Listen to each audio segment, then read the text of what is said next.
Greetings, it's Enchantress Shane, and I'm here with an up close and personal about fear.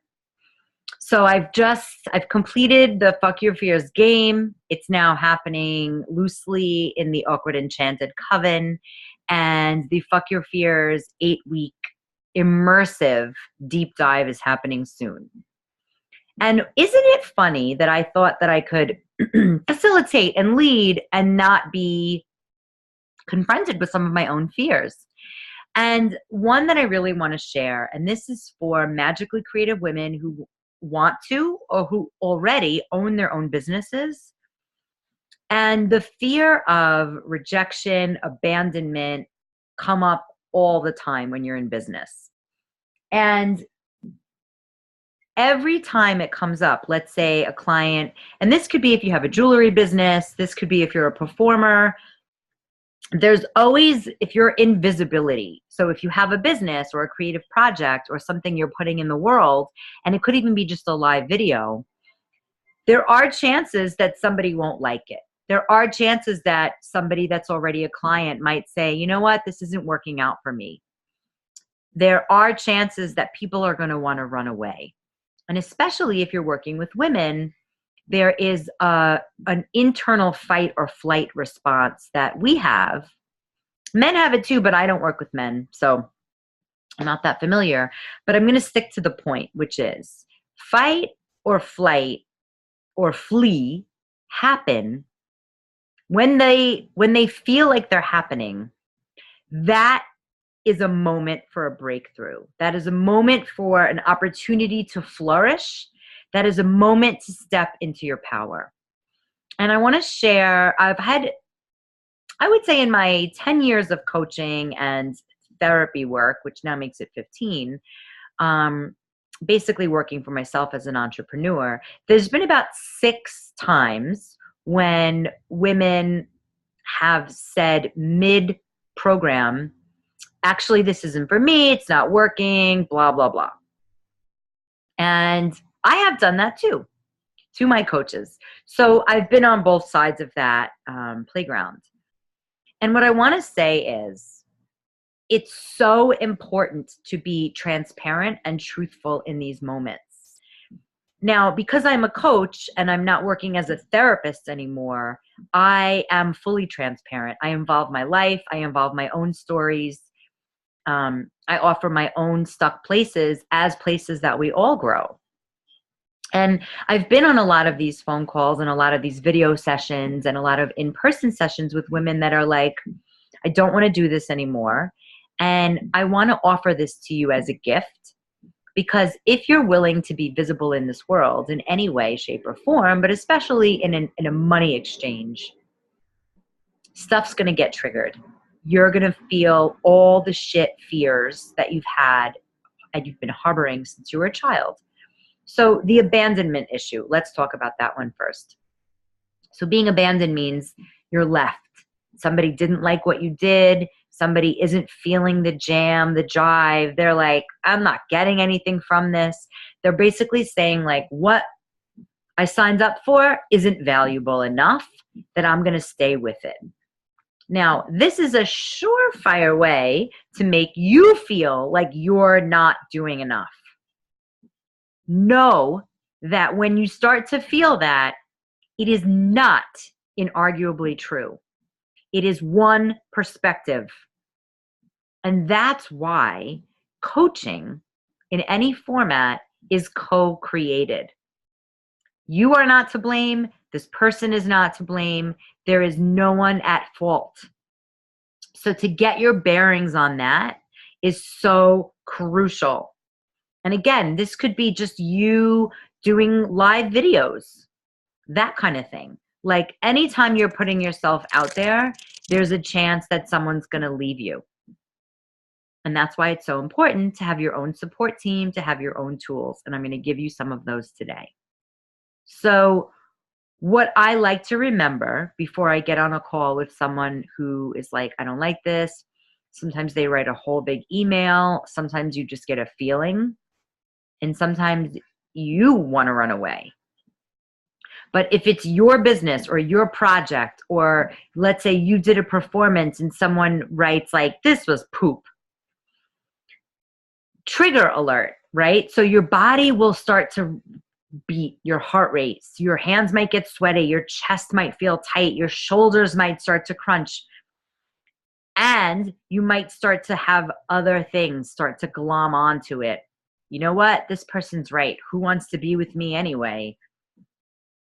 I'm not even a good coach. I don't even know what I'm doing. Where's this whole thing going? Maybe other people want to leave. Who do I think I am? Ah! So the point is, the first step after receiving some information or getting a thumbs down on YouTube, whatever's happening for you, is to raise your own vibration. And if you're watching this, you know I am the woo-woo. As my coach Abiola Abrams says, I am the woo-woo. So raising your vibration means, to me, and this is what I make up, I got from a divine message. When your heartbeat is racing and you're calling it anxiety, it's important to meet your heart rate where it's at. So that might mean going for a run, doing a crazy dance break, doing some push-ups, jogging in place, or shaking it out furiously. Because the thoughts that take you down of like, I'm not good enough, I didn't serve this person well, I'm fucked up. And asterisk, I'm talking to you as if you're amazing. So don't be a clown and watch this and think that this is going to help you. If you were actually out of integrity and you're not serving the person well, it is also 100% perfect. And you could, if you have integrity, share with them, I've not been serving you well. I sincerely apologize. I understand if this is not a good fit. But if you really truly believe that you're doing the best you can, and only in this moment do you start to feel bad about yourself, it is completely natural to get triggered and for those fear mechanisms to start happening. Sweaty palms, heart beating, spinning thoughts. And for you to really document on paper with handwriting all your fears to begin with. So the first tip is to meet your heart rate where it's at. If your heart is racing and you're calling it anxiety, meet it. Don't just sit still. Don't meditate. Like, the stillness doesn't work. It's the movement that will get you to meet your body where it's at, get oxygen flowing in your mind and your brain, and then you can come to better conclusions. But if you're getting paralyzed, if you're stuck, if somebody's saying they don't like your work, or this is bullshit, I don't want to do it anymore, you know your fears will get triggered. Meet your heart rate where it's at. Write down your fears. For an example, I have a feeling this client's going to leave my group and then everyone's going to want to leave. This client wants to leave my group and she's going to put out bad press that I suck. What else have I heard? What else have I felt? This client is going to tell everybody that I am bullshit and she never got anything from me. This client's going to hex everything, like whatever would happen. Or maybe this performer, or maybe my family's going to start thinking I'm like really shitty. And so when these fears come up, or somebody actually says they don't like you or they want to leave what you're offering, move your body, write down your fears, and then calm and still yourself, and then speak to this person. So it's 4 steps. Physical movement is number 1. Meet your heart rate where it's at. Number 2, write down all your fears. Get them out of your head. As ridiculous as they seem, as far-fetched, write them down. Number 3, still yourself. Whether it's a meditation or just a couple of breaths until you feel centered. Number 4, reach out to this person. I also like to reach out to a friend, but I don't want to put that in the 4 steps because it depends who you reach out to. Because in that moment of pure vulnerability and fear, reaching out to the wrong friend, and it might be always a great friend, but that day, just be safe. If you have a group that has communication rules and tools, that's a good place to share it. But don't ask for advice. That is so critical. So, number 5 step, just in case you have it, is to share what's happening with your group. Make sure you say no advice. So 5 steps to speaking to someone that wants to leave you or that you feel wants to talk shit about you or someone that is challenging your gifts. Very important stuff here, you guys and gals and goddesses and enchantresses.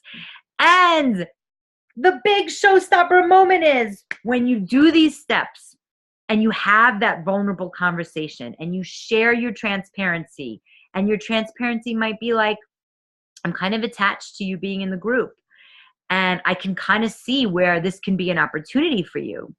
And you point out the things that that person is sharing that is actually in shadow or unconscious, and you feel you've given it all, your all, and you get to a place of non-attachment, your power comes out. Your manifestation power, your dominant power of believing in who you are. You come through and you face the light. So that's it.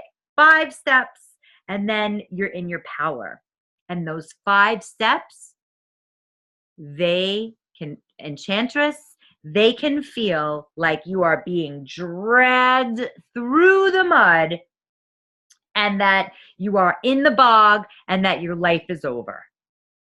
That's what it can feel like. Even if you've done it 6 times, the 7th time you can still feel like shit because your stakes keep getting higher. And this is part of the growth. And every time it happens, you might be like, but not this time. This time people are really going to think I'm bullshit. And this just happened to me. I didn't even know what I was feeling until I had this phone call, and I was like, oh, it's that thing that happens.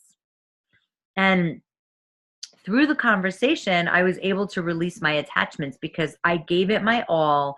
I reached my thought potential on what I can share with this woman.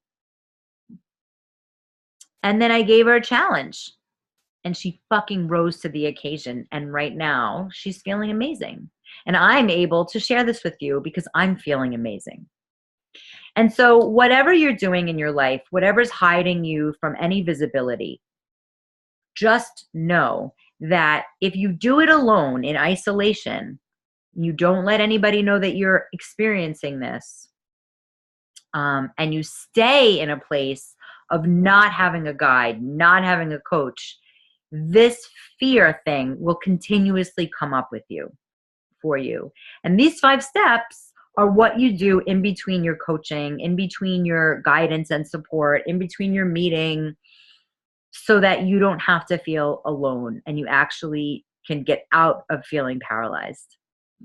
All right, Enchantress. So depending on when you're watching this, you will have the ability to, actually, you'll always have the ability to sign up for the Fuck Your Fears game. So you can go to enchantedembodiment.com/FYF. All right. See you soon. If you're watching this and it's not April 18th yet, you can show up to the live Fuck Your Fears masterclass happening at 2 p.m. on the 18th, this Wednesday. All right, goddess. Blessings on the rest of your day. Have an enchanted evening.